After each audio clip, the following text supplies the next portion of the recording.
We got a lot of things we want to jump into here. Listen to your pod, kind of wrapping up the combine, but kind of a multi-part question on Mason Graham here, okay? We've seen the measurables. The arm length is an idea, and I get it. We're not in the bulky era, but it still matters to some degree. Weighed in 30 pounds less than expected. Overall, how happy would you be for the Jags if they took him at 5? And secondly, what is the likelihood that he's available at 5, do you think? Yeah, I mean, I think he'd be a smart and logical pick at 5 because I think when you just look at the film and the production, I'm not sure how many players are better than him in this class. Now, that is partially a byproduct of this not being exactly a stacked class in terms of blue-chip talents. I think it was Daniel Jeremiah who said he sees this as a starters draft where, you find, a lot of good players, but are there many true game changers? That's the question to be had. So I think in this class specifically, them not being a team that obviously needs a quarterback, there probably aren't 5 better non-quarterbacks than him in the class. So, I think in the same vein that it's not a pick that they would absolutely have to make because they do, like I've mentioned, they have Mason Smith inside who really came on at the end of last year. I know it was a different regime that drafted him, but you also have Eric Armstead who's going to play more inside this year. Devon Hamilton's still in the contract. You drafted Jordan Jefferson in the 4th round last year. They have some bodies at the position. So while I think it'd be a good pick, I also don't think it's a pick that, they absolutely have to make. And in that same, kind of area, I am less sold on him getting to number 5, honestly, leaving the combine than I was before I went to the combine. Obviously, a lot has to do with how many quarterbacks go early. After being at the combine, I really think the only quarterback that will go in the top 4 picks is Cam Ward.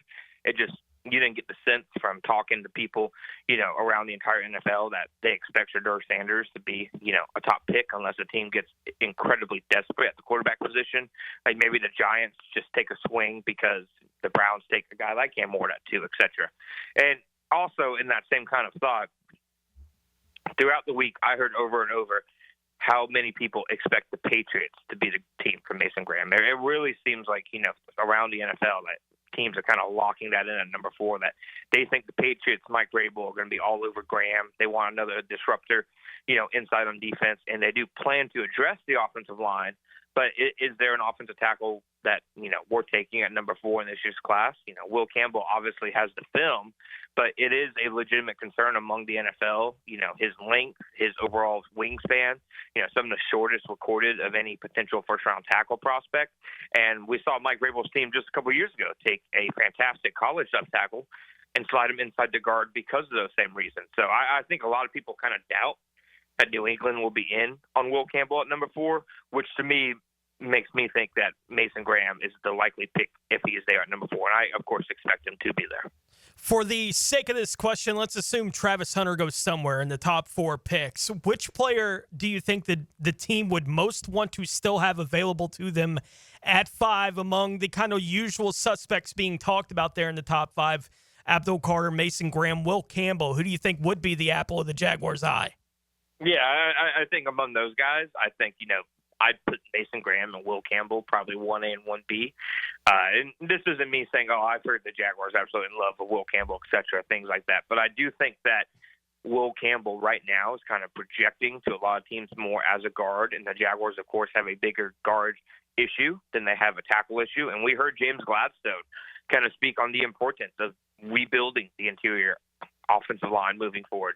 So maybe it wouldn't be a giant, shock in terms of value for a team like the Jaguars to take a guard at number 5 because it's very clear that, their leader of the scouting department wants to make that a priority for Trevor Lawrence. We've talked a lot about them improving the interior of the offensive line, but what if they fall in love with a tackle, right?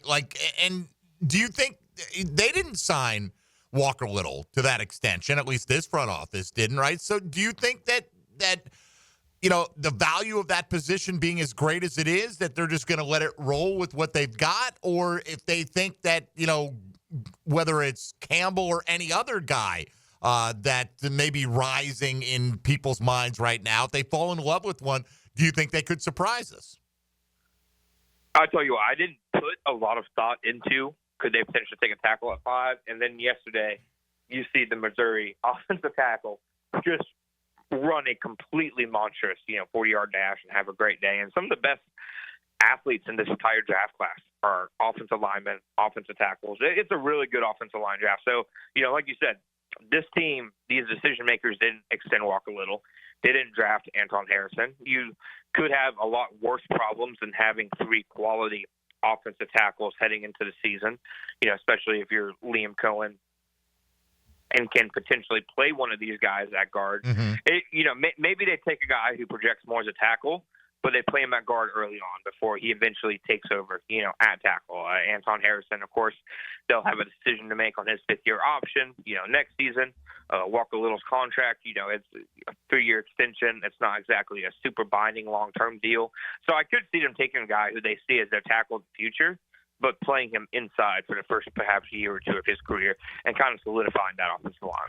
What was the buzz around the Jaguars at the Combine? Yeah, a lot of people think that they're going to go with the trench pick. I think that most people don't expect Travis Hunter to be there.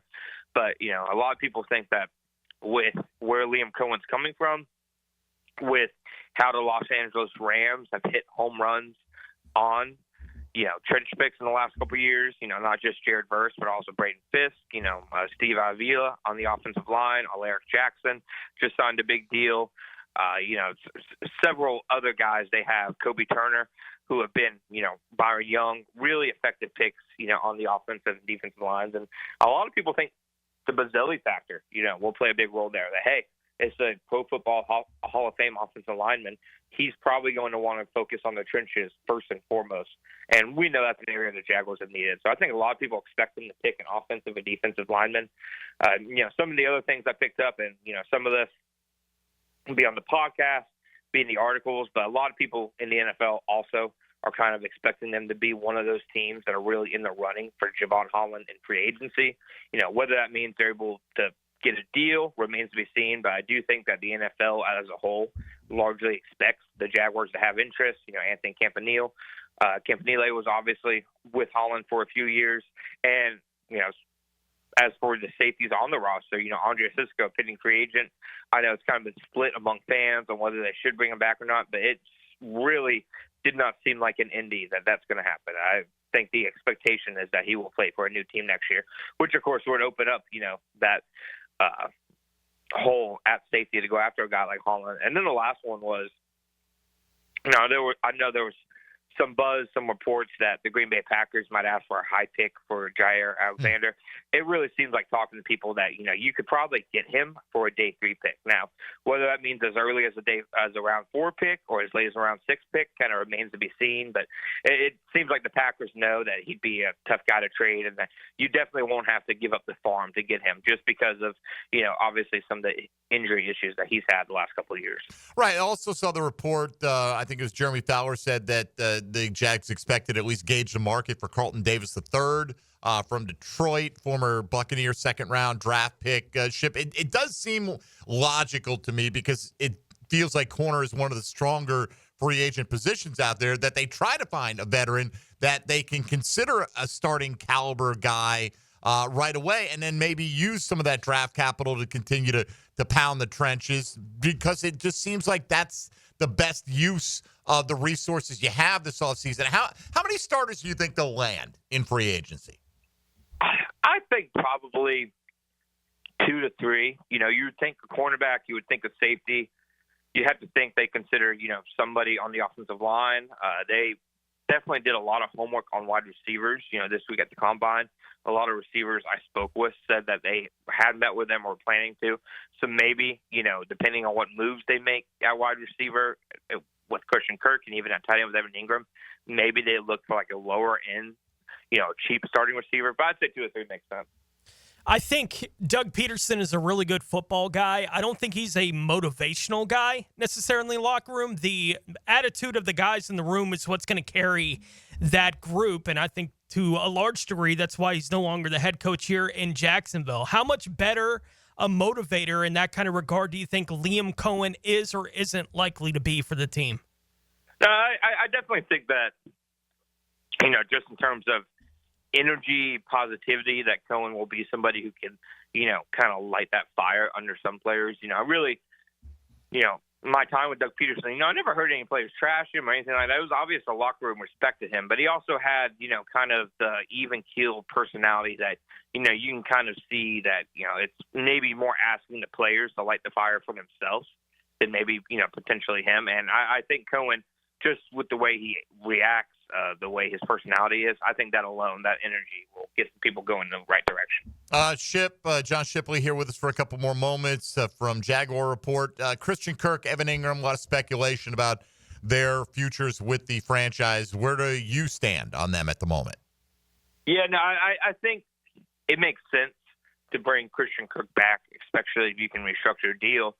It's one less spot in the offense that you have to fill. It's somebody who Trevor Lawrence, you assume, can get automatic production with in Liam Cohen's scheme just because of their relationship on the field, their consistency together. And, of course, I think their relationship off the field, honestly, even plays a factor. And I think James Gladstone even kind of conceded that.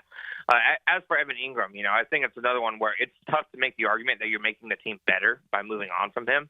But I do think that they have to answer some questions, especially with how deep of tight end this class is, that what they want their tight end position to look like moving forward. Because obviously they're high on Britton Strange, but you need somebody else who can be a more reliable down-to-down pass catcher. But do you want that to be kind of a jumbo slot like Evan Ingram, or do you want a guy who's more of a balanced kind of wide tight end?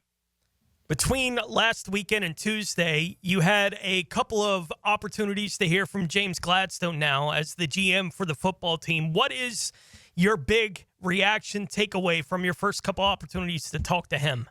Yeah, he's a very measured guy. He obviously, puts a lot of thought into how he's going to attack this. I think the biggest thing that he said was, and he noted that he's not going to overhaul everything, their scouting process right away, because that would cause much more change, much more, frankly, chaos than it would if he's just going to kind of overhaul himself, kind of get on board with the way the Jaguars have been scouting this draft class for the last couple of years, like Ethan Waugh and his staff have been doing for the last couple of months while coaching search is going on, and then start to overhaul the Jaguars process more so after this class. I thought that was the biggest thing that I came away with. Hey, Mia here, and thanks so much for watching 1010XL Jaguars. For even more coverage of the Big Cats, be sure to subscribe to 1010XL Jaguars.